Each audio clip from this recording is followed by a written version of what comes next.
എല്ലാവർക്കും വേവ് മേക്കറിന്റെ പുതിയൊരു വീഡിയോയിലേക്ക് സ്വാഗതം. നമ്മളിന്ന് ഒരു അടിപൊളി വീഡിയോ ആയിട്ടാണ് കേട്ടോ വന്നിരിക്കുന്നത്.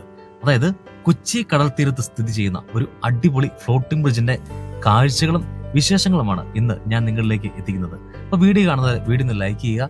അതുപോലെ ചാനൽ ആദ്യമായിട്ട് കാണുന്ന ആരെങ്കിലും ഉണ്ടെങ്കിൽ ചാനലും കൂടെ ഒന്ന് സബ്സ്ക്രൈബ് ചെയ്ത് സപ്പോർട്ട് ചെയ്തേക്കണം കേട്ടോ. അപ്പോൾ നമുക്ക് നേരെ നമ്മുടെ ഫ്ലോട്ടിംഗ് ബ്രിഡ്ജിന്റെ മനോഹരമായ കാഴ്ചകളിലേക്കും വിശേഷങ്ങളിലേക്കും പോകാം. ഫ്ലോട്ടിംഗ് ബ്രിഡ്ജിനെ കുറിച്ച് നേരത്തെ ഒരുപാട് കേട്ടിട്ടുണ്ടെങ്കിലും സംഭവം കാണുന്നത് ആദ്യമായിട്ടാണ്. അതുപോലെ തന്നെ ആദ്യമായിട്ടാണ് ഞാൻ ഫ്ലോട്ടിംഗ് ബ്രിഡ്ജ് കയറുന്നത്. സംഭവം വേറെ ലെവലാണ്. ഒരു തവണയെങ്കിലും നമ്മളൊന്ന് അനുഭവിച്ചറിയേണ്ട ഒരു കാര്യം തന്നെയാണ് കേട്ടോ. അപ്പോൾ നമ്മൾ ചെല്ലുമ്പോൾ കടത്തീരത്ത് ചെല്ലുമ്പോൾ തന്നെ അവിടെ കുറച്ച് ജാക്കറ്റും കാര്യങ്ങളൊക്കെ അവർ അവിടെ അറേഞ്ച് ചെയ്തിട്ടുണ്ടായിരിക്കും. അപ്പം ആ ജാക്കറ്റൊക്കെ ധരിച്ച് പൂർണ്ണ സുരക്ഷയോട് മാത്രമേ നമ്മളെ ആ ഫ്ലോട്ടിംഗ് ബ്രിഡ്ജിലേക്ക് അവർ കയറ്റി വിടത്തുള്ളൂ. അതിനു മുമ്പായിട്ട് ടിക്കറ്റ് എടുക്കണം, എൻട്രി ഫീസും കാര്യങ്ങളൊക്കെ ഉണ്ട്. അപ്പം അത് ഈ കാണുന്ന ഒരു ഭാഗം കണ്ടോ, അവിടെ തന്നെയാണ് ടിക്കറ്റ് കൗണ്ടറും കാര്യങ്ങളൊക്കെ വരുന്നത് കേട്ടോ. അപ്പോൾ നമ്മൾ അവിടെ പോയി ടിക്കറ്റും കാര്യങ്ങളൊക്കെ എടുത്തു. അതുപോലെ നേരത്തെ പറഞ്ഞതുപോലെ ലൈഫ് ജാക്കറ്റും കാര്യങ്ങളും എല്ലാം ധരിച്ച് ഇതാണ് ഐ ലവ് കുഴിപ്പള്ളി. ഈ കാണുന്നതാണ് നമ്മുടെ ഫ്ലോട്ടിംഗ് ബ്രിഡ്ജിലേക്കുള്ള എൻട്രൻസ്. അപ്പം ഈ ഒരു ഭാഗത്തൂടെയാണ് നമ്മൾ ഫ്ലോട്ടിംഗ് ബ്രിഡ്ജിലേക്ക് എൻട്രി ചെയ്യുന്നത്.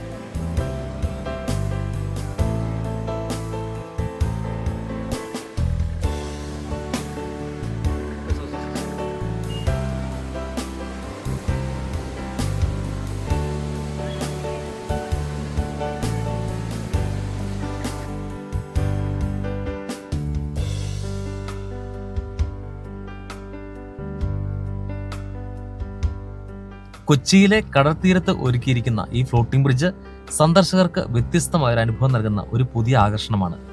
കടലിന് മുകളിൽ താൽക്കാലികമായി സ്ഥാപിച്ചിരിക്കുന്ന ഈ വാക്ക് വേ വെള്ളത്തിന്റെ ചലനത്തിനനുസരിച്ച് മൃദുവായി കുലുങ്ങുന്ന തരത്തിൽ ഡിസൈൻ ചെയ്തതാണ്. സാധാരണയായി ഹൈ ഡെൻസിറ്റി പ്ലാസ്റ്റിക് ഫ്ലോട്ടുകൾ ഉപയോഗിച്ച് നിർമ്മിക്കുന്നതിനാൽ ഇത് വെള്ളത്തിൽ സുരക്ഷിതമായി താങ്ങി നിൽക്കും. കടലിന്റെ ഉള്ളിലേക്ക് നടക്കുമ്പോൾ തിരമാലകളോടൊപ്പം നീങ്ങുന്ന ഈ അനുഭവം വളരെ വ്യത്യസ്തവും ആസ്വാദകരവുമാണ്. ഈ ഫ്ലോട്ടിംഗ് ബ്രിഡ്ജ് അറേബ്യൻ സീയുടെ തീരത്താണ് ഒരുക്കിയിരിക്കുന്നത്. അതുകൊണ്ട് കടലിന്റെ സൗന്ദര്യം അടുത്ത് നിന്ന് ആസ്വദിക്കാൻ മികച്ച അവസരമാണ് ഇത് നൽകുന്നത്. സുരക്ഷ മുൻനിർത്തി സന്ദർശകർക്ക് ലൈഫ് ജാക്കറ്റ് ധരിക്കേണ്ടതും നിർദ്ദേശങ്ങൾ പാലിക്കേണ്ടതുമായിട്ടുണ്ട്. തിരമാലയുടെ ശക്തിയും കാലാവസ്ഥയും അനുസരിച്ച് ചില സമയങ്ങളിൽ പ്രവേശനം നിയന്ത്രിക്കാറുണ്ട്. അതിനാൽ സന്ദർശന സമയം പ്ലാൻ ചെയ്യുന്നത് വളരെ നല്ലതാണ്.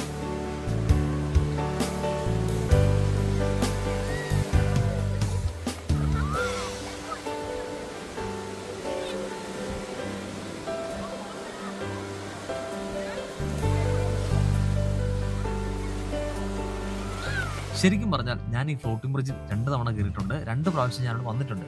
അപ്പം ഒരു തവണ വന്നത്, അതായത് ആദ്യത്തെ തവണ ഞാനവിടെ എത്തിയത് വൈകുന്നേരം 6:15, 6:30 ആയപ്പോഴാണ് കേട്ടോ ഞങ്ങളുടെ ടീം അവിടെ എത്തിയത്. അതും BTCയുടെ ഭാഗമായിട്ടുള്ള ഒരു യാത്ര തന്നെയായിരുന്നു. അപ്പം 6:15 ആ സമയം കുട്ടി അവിടെ ചെന്നപ്പോൾ നല്ല തിരയായിരുന്നു. അപ്പം തിര അധികം ഉള്ളത് കൊണ്ട് തന്നെ ഫ്ലോട്ടിംഗ് ബ്രിഡ്ജിൽ കയറുന്നത് ഒരുപാട് തിരയാണെങ്കിൽ അവർ നമ്മളെ നിയന്ത്രിക്കും, കയറ്റി വിടത്തില്ല. പക്ഷേ കുഴപ്പമില്ല, അത്യാവശ്യം കയറി പോകാൻ പറ്റുന്ന ഒരു തിര ഉണ്ടായിരുന്നു ആ സമയത്ത്. അതുകൊണ്ട് നല്ല തിരയായിരുന്നു. അപ്പം അതുകൊണ്ട് തന്നെ നമുക്ക് വേറൊരു എക്സ്പീരിയൻസ് അവിടെ നിന്ന് നമുക്ക് ലഭിച്ചു.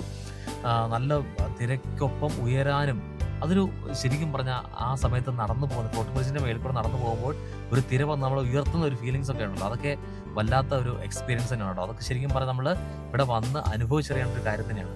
പിന്നെ അതുപോലെ തന്നെ രണ്ടാമത്തെ തവണ ഞാൻ പോകുമ്പോൾ ഞാനവിടെ ചെല്ലുന്ന സമയം എന്ന് പറഞ്ഞാൽ വൈകുന്നേരം ഒരു 4:15, 5 മണി ആ സമയം കൂട്ടിയാണ്. അപ്പം നമ്മൾ ആദ്യത്തെ തവണ ചെന്ന അത്രയും വലിയൊരു തിരയോ കാര്യങ്ങളോ ഒന്നും ഇല്ലായിരുന്നു. ഒരു ശാന്തമായ അന്തരീക്ഷം. ശാന്തമായ എന്ന് പറഞ്ഞാൽ നേരത്തെ പോയതിനെ അപേക്ഷിച്ച് നോക്കുമ്പോൾ ഒരുപാട് തിരയും കാര്യങ്ങളൊന്നും ഇല്ലായിരുന്നു. അത്യാവശ്യം നടന്നു പോകാൻ പറ്റുന്ന രീതിയായിരുന്നു. പക്ഷേ ഞങ്ങൾ ആദ്യത്തെ തവണ ഞാൻ പോയപ്പോൾ ഞാൻ നേരത്തെ പറഞ്ഞതുപോലെ തന്നെ ഒരുപാട് ഉയരത്തിൽ തിര ഇങ്ങനെ നമ്മൾ പൊക്കിയെടുത്തുകൊണ്ട് പോകുന്ന ഒരു അനുഭവമൊക്കെ ആയിരുന്നു. അപ്പോൾ രണ്ടാമത് പോയപ്പോൾ നമുക്ക് അത്രയും അങ്ങോട്ട് വലിയ തിര ഫീൽ ചെയ്തില്ല. അതുകൊണ്ട് തന്നെയാണ് ഞാൻ നേരത്തെ പറഞ്ഞത്, നമ്മൾ പോകുന്ന സമയം നമ്മൾ എപ്പോഴും അറേഞ്ച് ചെയ്യുന്നത് വളരെ നല്ലതായിരിക്കും. നമ്മൾ അത്യാവശ്യം വൈകുന്നേരങ്ങളിൽ ഒരു 5 മണി ആ സമയം കൂട്ടിയൊക്കെ പോകുവാണെങ്കിൽ ഒരുപാട് തിര ഇല്ലതാനും, എന്നാൽ അത്യാവശ്യം നല്ല രീതിയിലുള്ള തിരയും കാര്യങ്ങളും ഉണ്ട്, തണലുണ്ട്. അപ്പം ആ ഒരു സമയത്ത് നമുക്ക് അവിടെ സന്ദർശിക്കാൻ പറ്റും. അപ്പം എന്തുകൊണ്ടും നിങ്ങൾ പോകുന്ന സമയം നിങ്ങൾ തിരഞ്ഞെടുക്കുന്നത് വളരെ നല്ലത് തന്നെയായിരിക്കും.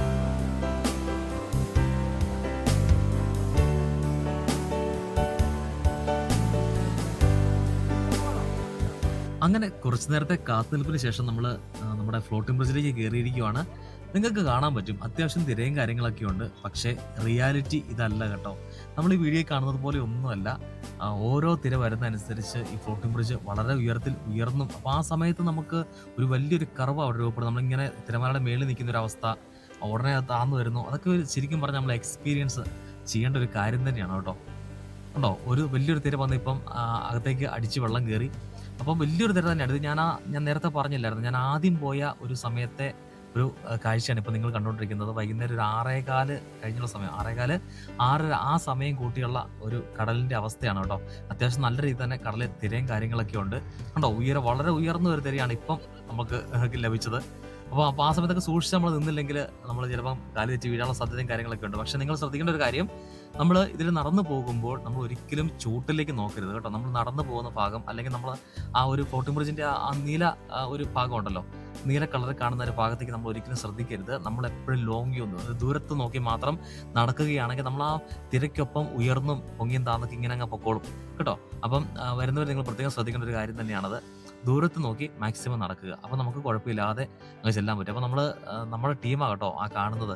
അവർ കുറേ പേര്, ഞാൻ വീഡിയോ എടുക്കുന്നതോടെ പുറകോട്ട് നിന്ന് പോയതാണ്. അപ്പോൾ നമ്മുടെ ടീമെല്ലാം ആദ്യം ഫ്രണ്ടിൽ പോയി സ്ഥാനം പിടിച്ചിട്ടുണ്ട്. എല്ലാവരും അവിടെ നല്ല തിരയാണ് കേട്ടോ, നല്ല തിരയും കാര്യങ്ങളൊക്കെയാണ്. അവിടെ ഭയങ്കര ഒച്ചപ്പാടും ബഹളമൊക്കെ ആയിരുന്നു. സംഭവം എന്തായാലും ഒരു വല്ലാത്തൊരു എക്സ്പീരിയൻസും കാര്യങ്ങളും തന്നെയായിരുന്നു കേട്ടോ.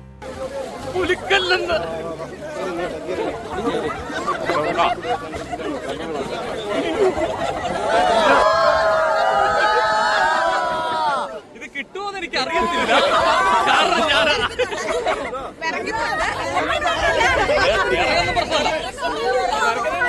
വേറെ ഒന്നും പ്രശ്നമല്ല.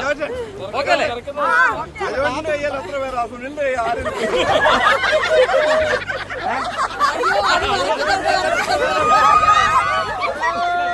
നിങ്ങളിങ്ങനെ പേടിക്കല്ലേ? അപ്പം സംഭവം ഇങ്ങനെയുണ്ട്, കണ്ടിട്ട് ഇഷ്ടപ്പെട്ടോ? സംഭവം പൊളിയാണ് കേട്ടോ. പ്രത്യേകിച്ച് നമ്മുടെ അസ്തമയ സൂര്യൻ്റെ ഒരു കാഴ്ചയുണ്ടല്ലോ, നമ്മുടെ ആ കടലിലൊക്കെ അസ്തമയ സൂര്യൻ്റെ വെട്ടം തട്ടി വരുന്നൊരു കാഴ്ചയും കാര്യങ്ങളൊക്കെ നല്ലൊരു അനുഭവം തന്നെയാണ്. പ്രത്യേകിച്ച് ഞാനിപ്പം വൈകുന്നേര സമയം ആയതുകൊണ്ട് തന്നെ, ഞാൻ പറഞ്ഞല്ലോ ഒരു 6:30 6:45 സമയം ഏകദേശം ആകുന്നു. അപ്പം അതുകൊണ്ട് തന്നെ വെട്ടം കുറഞ്ഞതുകൊണ്ട് ഞാൻ അത്യാവശ്യം ക്യാമറയുടെ ബ്രൈറ്റ്നസ്സും കാര്യങ്ങളൊക്കെ കൂട്ടിയിട്ടത് കൊണ്ടാണ് നമുക്ക് അസ്തമയ സൂര്യൻ്റെ ഭംഗി അത്രയും കിട്ടാതെ വരുന്നത്. പക്ഷെ മുന്നോട്ടുള്ള വീഡിയോസിൽ ഉണ്ട്. അപ്പോൾ എന്തായാലും നമുക്ക് തന്നിരിക്കുന്ന സമയം നമുക്ക് കഴിയാറായി. അതുകൊണ്ട് നമ്മൾ തിരിച്ചു പോവുകയാണ് കരയിലേക്ക്. ഓരോ ടീമിനും ഇത്ര സമയം വെച്ച് അവർ നൽകുന്നുണ്ട്. അപ്പം നമ്മൾ തിരിച്ച് കരയിൽ ചെന്നതിന് ശേഷം മാത്രമേ അടുത്ത ടീമിനെ അവരിങ്ങോട്ട് വിടത്തുള്ളൂ. അപ്പോൾ ഒരുപാട് തിര കൂടുതലാണ് എന്നുണ്ടെങ്കിൽ അടുത്ത ടീമിനെ അയക്കത്തുമില്ല. അപ്പം അങ്ങനെ കുറേ കാര്യങ്ങളൊക്കെ ഉണ്ട്. അതൊക്കെ നമ്മുടെ സേഫ്റ്റിയുടെ ഭാഗമായിട്ട് അവർ ചെയ്യുന്ന കുറച്ച് കാര്യങ്ങളാണ് കേട്ടോ. ഇതുകൊണ്ടോ അസ്തമയ സൂര്യൻ്റെ ആ ഒരു ഭംഗിയും കാര്യങ്ങളും കണ്ടോ. വളരെ മനോഹരമായ ഒരുപാട് ഫോട്ടോസും കാര്യങ്ങളൊക്കെ നമുക്ക് ഇവിടുത്തെ പകർത്താൻ പറ്റും. അപ്പോൾ നിങ്ങൾ ഒരു തവണയെങ്കിലും ഇവിടെ നിന്ന് എത്താനും നമ്മുടെ ഫ്ലോട്ടിംഗ് ബ്രിഡ്ജ് ഒന്ന് അനുഭവിച്ചറിയാനും പ്രത്യേകം ശ്രദ്ധിക്കണം കേട്ടോ. നല്ല ഒരു എക്സ്പീരിയൻസും കാര്യങ്ങളാണ് നമുക്ക് ഈ ഒരു മനോഹരമായ കടത്തേര് നമുക്ക് സമ്മാനിക്കുന്നത്.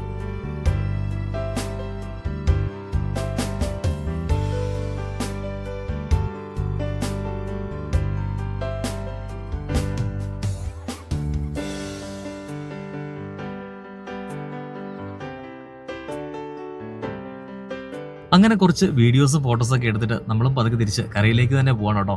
ക്യാമറയൊക്കെ പിടിച്ചുകൊണ്ട് ഇതിലുള്ള നടപ്പെന്ന് പറഞ്ഞു കഴിഞ്ഞാൽ അത്യാവശ്യം നല്ല റിസ്ക് തന്നെയാണ്. എപ്പം വേണമെങ്കിലും കാല് തെറ്റി നമുക്ക് വീഴാൻ പറ്റും, കാരണം നല്ല തിരയും കാര്യങ്ങളൊക്കെ ഉണ്ട്. അപ്പോൾ നമ്മൾ പതുക്കെ ഞാൻ ക്യാമറ ഉപയോഗിച്ച് ട്രൈപോഡിലാണ് ഷൂട്ട് ചെയ്യുന്നത്. അപ്പോൾ ട്രൈപോഡാണെങ്കിലും ഷേക്ക് ചെയ്യാനുള്ള സാധ്യത കാര്യങ്ങളൊക്കെ കൂടുതലാണ്. അപ്പം നമ്മൾ പതുക്കെ ഇങ്ങനെ ട്രൈപോഡൊക്കെ പൊക്കി പിടിച്ച് അങ്ങനെ തിരിച്ച് നമ്മുടെ കരയിലേക്ക് പോവുകയാണ്. അപ്പോൾ എന്തായാലും നമ്മുടെ ടൂറിസം പ്രോത്സാഹിപ്പിക്കാനായി ആരംഭിച്ച ഈ സൗകര്യം വൈകുന്നേരങ്ങളിൽ കൂടുതൽ തിരക്ക് അനുഭവപ്പെടുന്ന ഒരു ഹോട്ട്സ്പോട്ടായിട്ട് മാറിയിട്ടുണ്ട് കേട്ടോ. കുടുംബത്തോടും സുഹൃത്തുക്കളോടും കൂടെ സമയം ചെലവഴിക്കാനും വ്യത്യസ്തമായ ഫോട്ടോകളും വീഡിയോസും പകർത്താനും ഇത് ഒരു മികച്ച ഇടം തന്നെയാണ്. കൊച്ചിയിലെ കടൽത്തീര അനുഭവങ്ങൾക്ക് ഒരു പുതിയ മുഖം നൽകിയിരിക്കുന്ന ഈ ഫ്ലോട്ടിംഗ് ബ്രിഡ്ജ് നഗരത്തിലെ പ്രധാന ആകർഷണങ്ങളിൽ ഒന്നായി മാറിക്കൊണ്ടിരിക്കുകയാണ്. അപ്പോൾ നിങ്ങൾക്ക് ഇവിടെ എന്തെങ്കിലും ഒരു തവണയെങ്കിലും വന്ന് ഇവിടുത്തെ ഈ മനോഹരമായ കാഴ്ചകളും അല്ലെങ്കിൽ ഇതൊന്ന് എക്സ്പീരിയൻസ് ചെയ്യുന്നത് നല്ലതായിരിക്കും. വീഡിയോ ഇഷ്ടപ്പെട്ടെങ്കിൽ വീഡിയോ ഒന്ന് ലൈക്ക് ചെയ്യാനും ഷെയർ ചെയ്യാനും, അതുപോലെ ചാനൽ സബ്സ്ക്രൈബ് ചെയ്ത വീഡിയോ കാണുന്ന ആരെങ്കിലും ഉണ്ടെങ്കിൽ ചാനലും കൂടെ ഒന്ന് സബ്സ്ക്രൈബ് ചെയ്ത് സപ്പോർട്ട് ചെയ്യാനും മറക്കരുത് കേട്ടോ. അപ്പോൾ ഇനിയും ഇതുപോലെ മനോഹരമായിട്ടുള്ള വീഡിയോസൊക്കെ ആയിട്ട് കാണാം. അതുവരെ ബൈ.